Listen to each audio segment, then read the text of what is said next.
relatively scarce here, and so what I got to say basically is going to be a little broader picture than what everybody else has talked about. When we came out of World War II, SAC and General LeMay made it clear to everybody that if there was anything worth having in the world in those days, it had to be something with 4 engines, and it had to be in-flight refueling, and it had to have a great big SAC emblem on it. And they were getting all the money. They were getting anything out there that could be had. SAC was getting it. They had first priority. And second priority, actually, was the transport command. And TAC was in deep, deep doo-doo.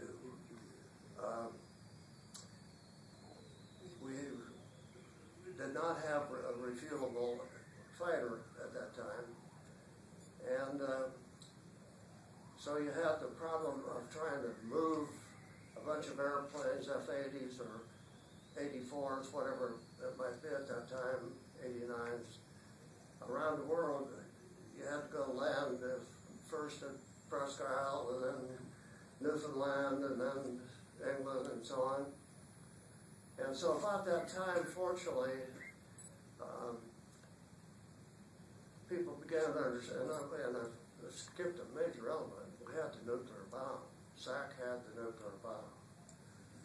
So the survival attack really hinged on a couple of things. One of them was you had to get in the nuclear business, and the second one was they had to be refuelable.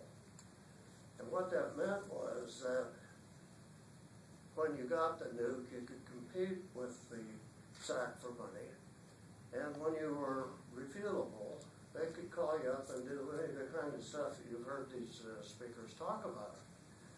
And of course, Russia was on the cusp of world domination. They'd spread out into Eastern Europe. They'd gone into the Far East, and the perception was there that if we didn't stand them off, there was nobody going to stand them off.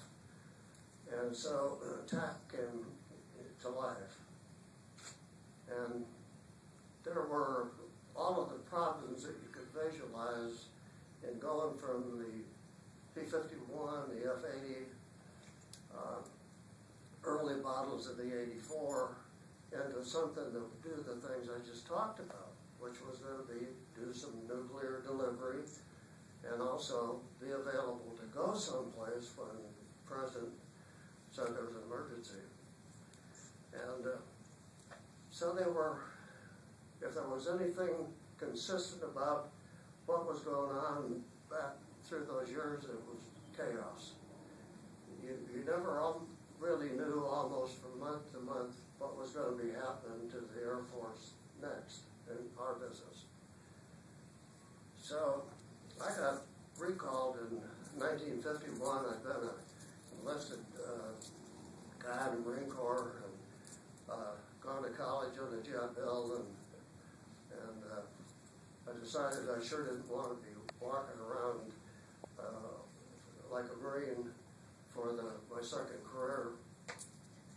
So I went to flying school, and I graduated. I was 28 some odd when I graduated, and as an enlisted guy and older guy, I had a little different perspective on a lot of this stuff than some people did. So at the time I got called up, they were calling people up for Korea. They were looking to get you in a fighter, get you to Korea ASAP, because that's where all the action was. And so I absolutely wanted to go to Korea, and so I signed up for a special program that was doing some stuff with a certain airplane, and wound up with go to Moody and some other places and get instrument qualified, and one of probably 200-300 people really knew how to fly instruments in the whole Air Force at that time, because the program was an instrument program. Well, when I got I went to Moody first to fly the the gauges, and then down to Tyndall. And when I got to Tyndall, 89 pitched out up at Indianapolis. The wing came off. They grounded that airplane. They were supposed to have had a 94C come into the program at Panama City, and he crunched the airplane on final. That was the end of that program, and the program I was going to in Korea disappeared, and I wound up in SAC, and unbelievably, in SAC fighters, because of the confluence of things that I talked about. SAC had an airplane that was refutable. It was called the 84G. They recognized early that their survival was going to be tied up with this bomb and ability to refuel, go across the ocean, do the kind of stuff that them and others were talking about doing. And so put us in business. But the problem was it was under SAC. And I mean, you cannot understand how awful the world can be till you've been in SAC.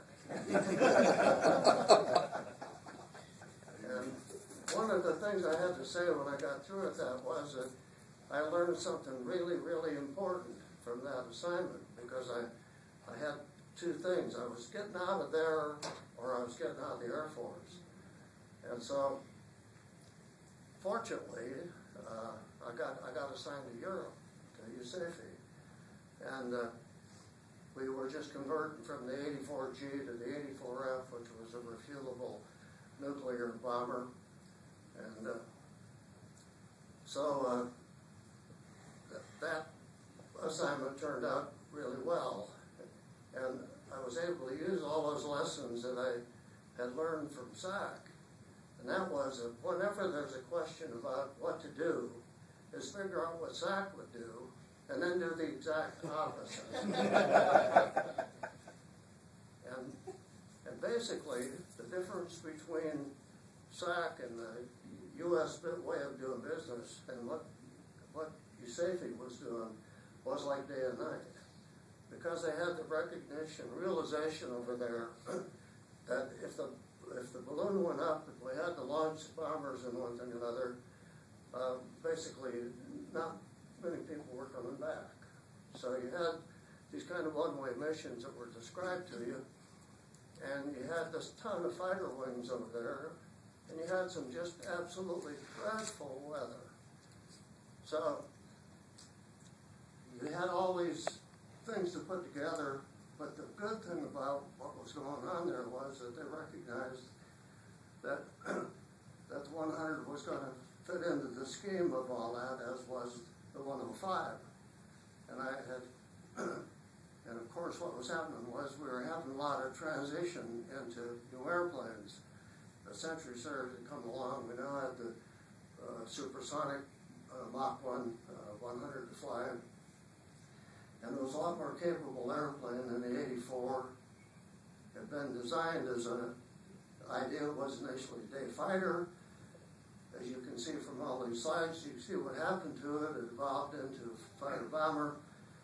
It did long, credible work as a fighter bomber. 105, which came into business as a long-range nuclear bomber, got converted to the most important dive bomber attack airplane in Vietnam, flew most of the really hard combat delivery sorties up into North Vietnam. We'd also picked up the F-4, which of course was a surprise addition, because they found out that when a bunch of 105s got shot down, that we didn't have any airplane that was really good at air-to-air except the 86H. So they bought a lot of F4s. So we had this huge amounts of transition of people and jobs and assignments and so on. But the key place that the Misty would be fitting into this was that the forward air controllers had been flying bug smashers up into North Vietnam. Those of you who are not familiar with that, if you just imagine Florida set of mountains out on the west side of Florida. You basically had what Vietnam looked like, and when they had the Ho Chi Minh took over, had a lot of combat. They finally settled out with the dividing line, and so when we deployed to Vietnam, as the slide showed, the Huns were out in the front of that, and it turned out to be the perfect airplane. The number of sorties that were flown were just eye-watering.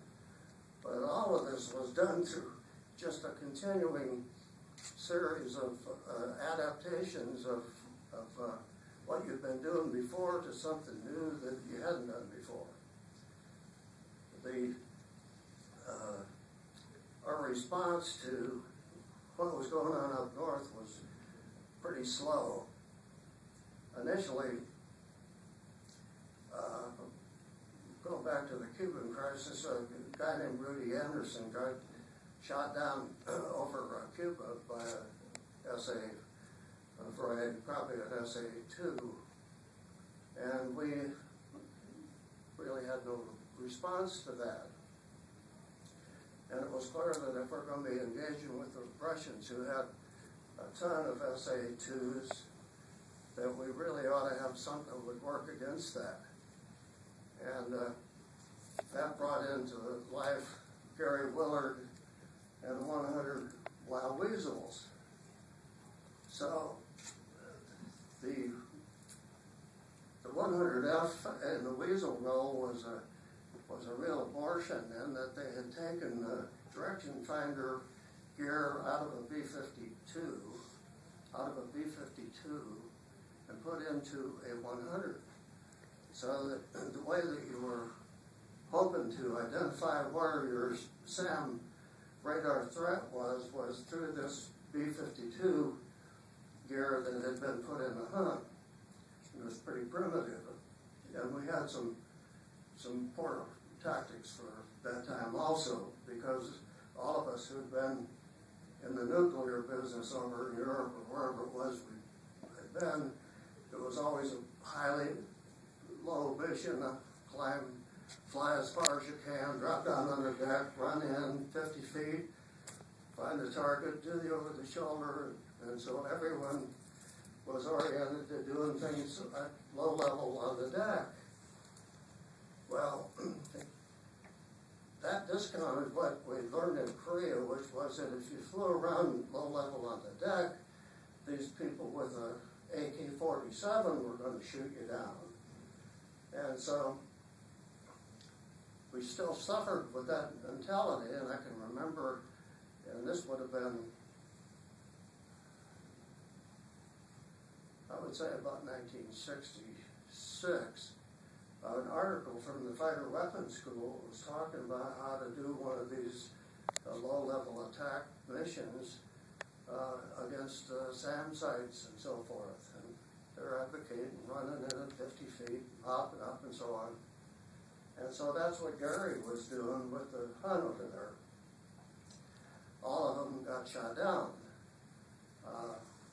They did a great job. And when you talk about hairy, ballsy missions, no one who ever flew in combat ever had a tougher job than these guys who were going downtown with the Wild Weasel. If you knew a Weasel operator and didn't hold him in the highest regard, there was something wrong with the way your brain worked, because that was a hairy, scary mission. And they did a pretty good job. They would actually lead the thuds in, attack airplanes in at low altitude. And eventually that evolved into a little different Weasel, which could go as fast as the bombers. And we wound up with the 105G. So that leads me to where I am today. When the shoot down of all those 100s occurred, and the transition to the 105 Weasel occurred, the Vietnamese Russia first of all started flooding Vietnam with a lot of surface-to-air missiles. and they kept moving them further to the south. In the spring of 1967, two slow facts were coming out of North Vietnam, where they've been up marking targets for some kind of strike aircraft, and they fired a surface-to-air missile at them, blew one of them out of the sky. Luckily, the guy who was either leading or flying wing observed this big orange blast that Sam did, and we were aware that they moved missiles way down south. And so the slow-fact mission just had to go. And so I got contacted and talked to by some leadership about how about what I think about the idea of a fast-fact program. And with my experience in the past, I said, I was never all that sold on the fast fact, because I could remember being down at low altitude and doing 480 or 520 or whatever it was, and I didn't remember a hell of a lot about what I'd seen on the ground, except a lot of church steeples and telephone wires and all this kind of stuff, and I wasn't sure how much of that we could cage and how much of it we could use and transition into that kind of a mission. Said, well, decision has been made. The question right now is it going to be the F-4 or is it going to be the 100? And of course, the F-4s were fairly good supply, and it was a good airplane to fly. Problem was, had these huge intakes on the side, you had no side visibility really whatsoever. So the Hun, which would run at about 500, with power pushed on up, you could get about 2.5 hours out of a high-low sortie getting into the target area. Turned out to be the perfect airplane to do the fast-fact mission. And so I went up to Phuket, which had just been built. We started scouting up all of the Fs out there that anybody could find, and we got the program underway. It would not have been possible for the incredible amount of work that the guy who's not here just went home, Bill Douglas, was my OPSO. Another guy named Keith Heiniger was a fact from up at Da Nang. I lost the name of that group of facts.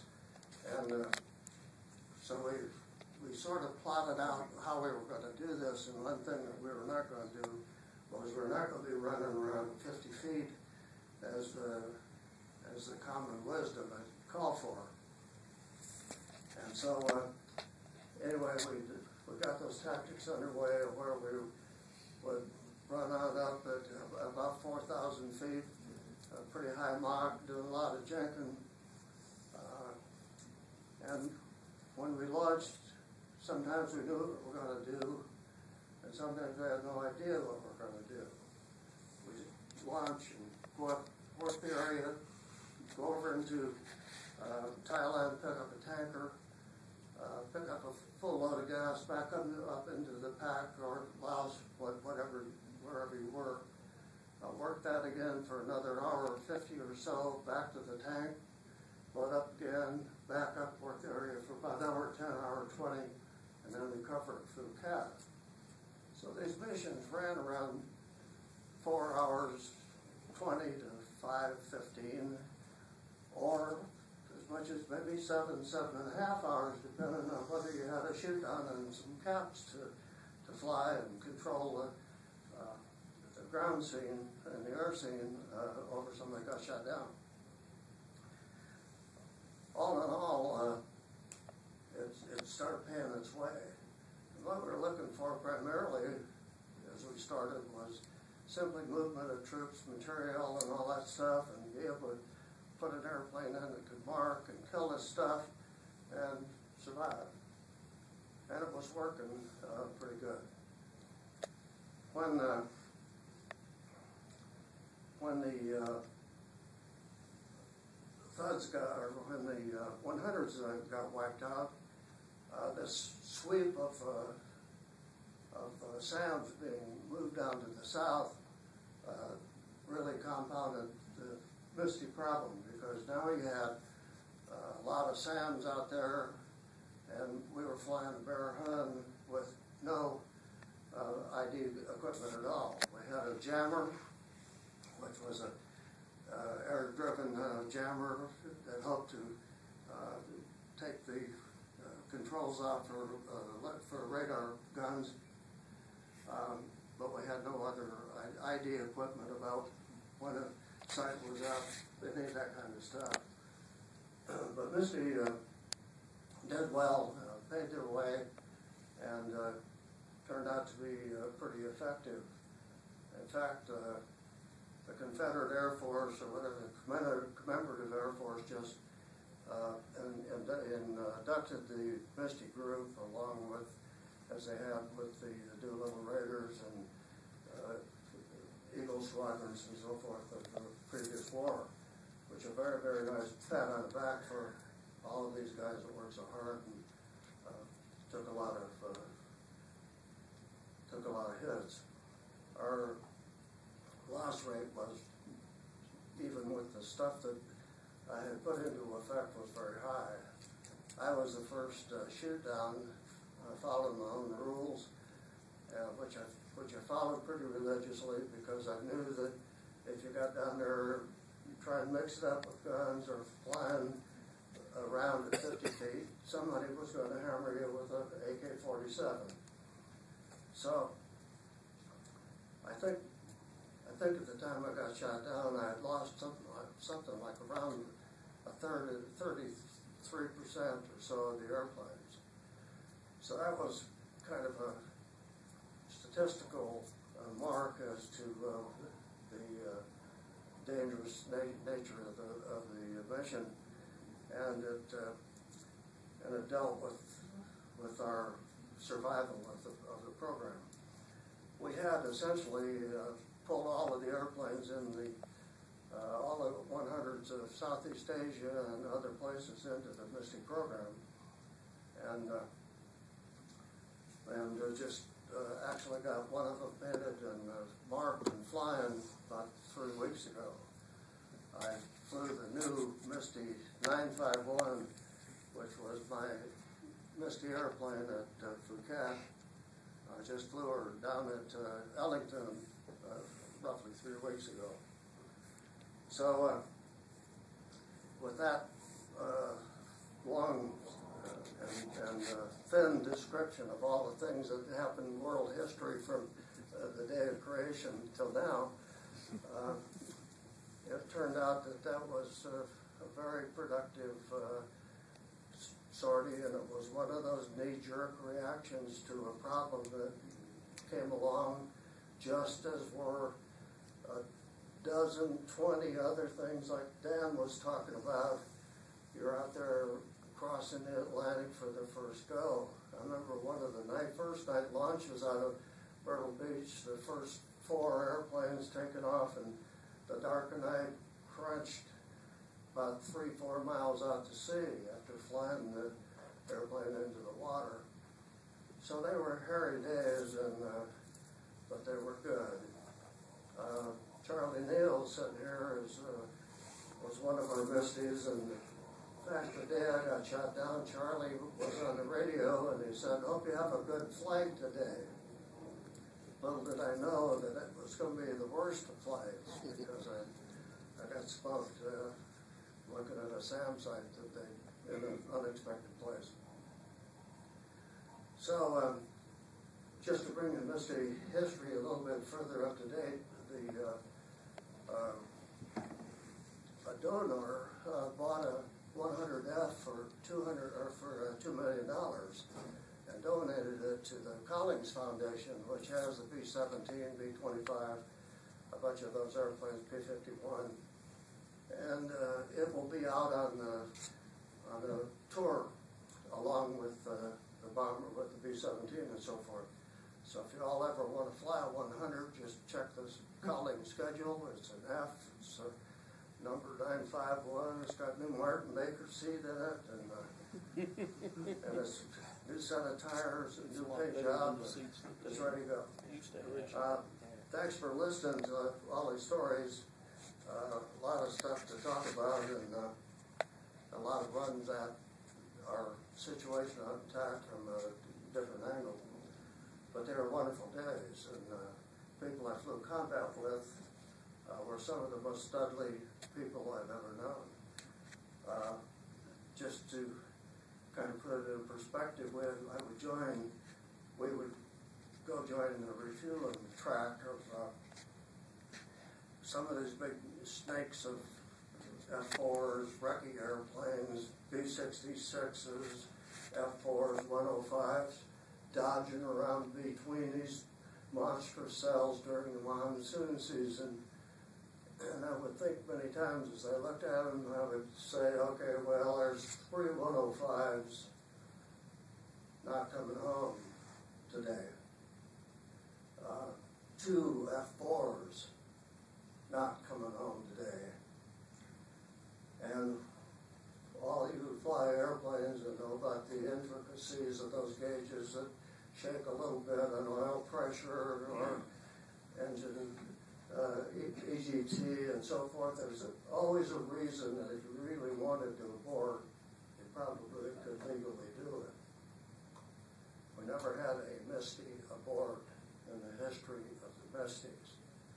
The bottom line was that if the burner would crank as you start rolling down the runway, that airplane was going.